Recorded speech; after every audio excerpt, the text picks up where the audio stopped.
plastic soup. 1/2 hour, 1 nautical mile at the edge of the Great Pacific Garbage Patch. That's oceanographer Captain Charles J. Moore of the Algalita Marine Research Foundation. In 1999, he, quite by accident in the middle of a boat race, discovered what was thereafter publicized as the Great Pacific Garbage Patch, a continent-sized accumulation of decomposed plastic debris swirling around the Pacific Ocean amidst a convergence of ocean currents known as the North Pacific Gyre.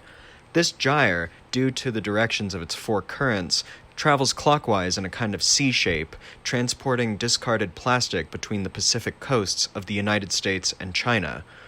The North Pacific Gyre is one of 5 gyres worldwide. All of them attract plastic debris. Oceanographers have known of such gyres at least since the 1940s. The plastic present within the gyre is the more recent and, for our purposes, relevant discovery. Heated by sunlight, ocean plastic breaks down into individual monomers or microplastic through a process called photodegradation, after which it is churned by the gyre into a glutinous substance one can only refer to as a plastic soup, as Moore has on several occasions.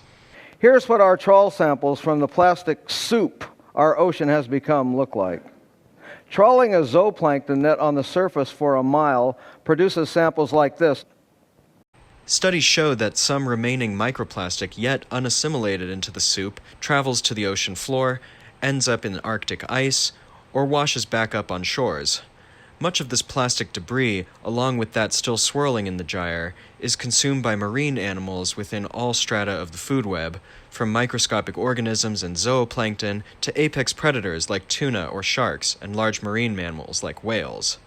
These particles have the property of absorbing up to 1 million times the level in the surrounding seawater the persistent organic pollutants that come from, say, coal-fired power plants, from urban runoff, pesticides and herbicides from the agriculture industry. These things that float around in the micro layer at the surface of the ocean get sucked up by the plastic. Well, our oily pollutants are now being transferred into the marine food web by these tiny particles of plastic, which every plastic item that ends up in the ocean break into. Those little bits are going to absorb the pollutants, and those pollutants are going to be transferred into the marine food web. This is the problem. As chemicals are absorbed by marine life and travel up the food chain, they become more concentrated through a process called biomagnification. Humans are affected by consuming wild-caught seafood, having contact with ocean water or physical contact with plastic in general, drinking tap or bottled water, or eating produce grown in contaminated soil, which is ubiquitous considering that some POPs become airborne once released from their plastic hosts, and others are absorbed by the ground via pesticides, landfills, or casual litter. Much evidence points to the inescapability of human bloodstream contamination by POPs at this point, never mind the effects of plastic on global climate change. These chemicals are most assuredly in all of us. One might wonder how we, in an inland desert city like El Paso, far from the ocean, contribute to this problem. The answer lies in the difference between point source and non-point source pollution. Once again, Captain Moore. It's point source pollution. That means we can identify the source. It's a certain point where it's coming out from, and that point we can work on. We can try to do something about it. Non-point source pollution means you can't focus on a particular entity like a factory or a sewage treatment plant.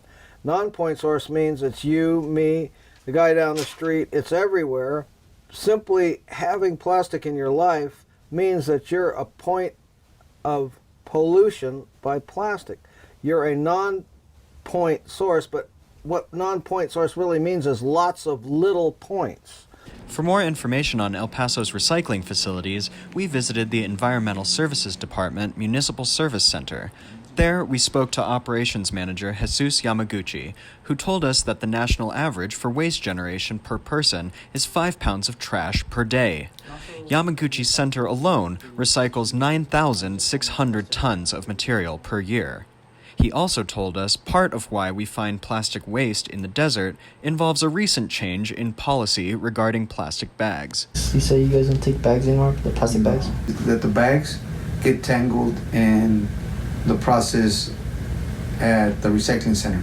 They have to stop the whole machine and they have to take care of that. a lot of those bags ends up being in the desert. Well, then you got desert animals that might be eating that. They might get tangled in that. Now you're causing some havoc in the ecosystem here. As an employee of the city here at the site, I do realize and I do see that if this service wasn't provided here, most of your trash would probably end up in someone else's backyard or in the desert or somewhere illegally where it's going to cause damage to the environment. You know, there's chemicals, there's so many things that are bad for our environment. But there is still improvement to be done with the city. More flyers for the public, you know, to show them, you know, look, this is what we have to throw here, this is what we recycle, this is what we don't recycle. That would, you know, step up the game a little bit more. They give you information, and you have your do's and you have your don'ts. You know what I mean? Before you know it, people are gonna get confused. Okay, did it say that recycle plastic bags or not? You know what I mean? And before you know it, they already tossed that flyer around. They don't know where it's at. They lost it. And now they got them confused. Oh, I'm just going to put it in there, see if it goes. Finally, we asked Mr. Yamaguchi what he thought might be the most effective means of preventing further plastic pollution and contamination of recycling collections with non-recyclable materials. I think it's just advertisement and the media, social media, and just being out there constantly in people's eyes. I'm trying to do a resource center / education center. So it comes back to education. We're just trying to educate, so that way we continue this program. Because if not, it's gonna, I don't want to say it, but it's gonna come to an end. No pizza boxes, no glass in the blue bin, no plastic bags, no styrofoam, no dirty diapers. You'd be surprised. People have to be more aware of what they're throwing, what they can throw, and what they cannot throw. Just try to sort out the recyclables as much as possible from the trash. That way, it's not going in the trash. I think that's the most important thing. Is just the citizens of El Paso need to do their part to help out.